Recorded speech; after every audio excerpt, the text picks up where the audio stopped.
సూర్యాపేట జిల్లా కోదాడ మండలం దొరకుంట సమీపంలోని ఉన్న నెమలిపురి సాంఘిక సంక్షేమ బాలుర గురుకుల పాఠశాలకు చెందిన 6 విద్యార్థులు అదృశ్యమయ్యారు. ఉపాధ్యాయులు విద్యార్థులను మందలించడంతో పరారైనట్లు కొంతమంది అంటుంటే పాఠశాలలో 10వ తరగతి విద్యార్థులకు 2 రోజుల క్రితం వీడ్కోలు పార్టీ నిర్వహించగా ఆ పార్టీకి 10 మంది విద్యార్థులు మద్యం తాగి తోటి విద్యార్థులతో ఘర్షణకు దిగారని మరికొంతమంది చెప్పుకొస్తున్నారు. ఈ విషయం తెలుసుకున్న ప్రధానోపాధ్యాయురాలు ఝాన్సీ మరియు ఉపాధ్యాయులు విద్యార్థులకు కౌన్సిలింగ్ ఇచ్చారు. దీంతో మనస్తాపానికి గురైన విద్యార్థులు భానుప్రకాష్, నాగవంశీ, వికాస్, జగన్, యువరాజ్, అజయ్ పాఠశాల నుంచి ఎవరికి చెప్పకుండా పరారయ్యారని తోటి విద్యార్థులు చెప్పుకొస్తున్నారు.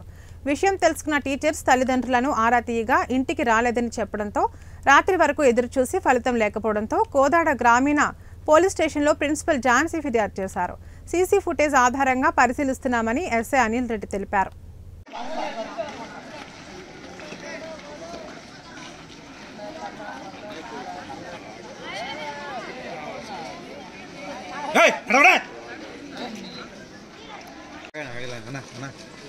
నడవండిరా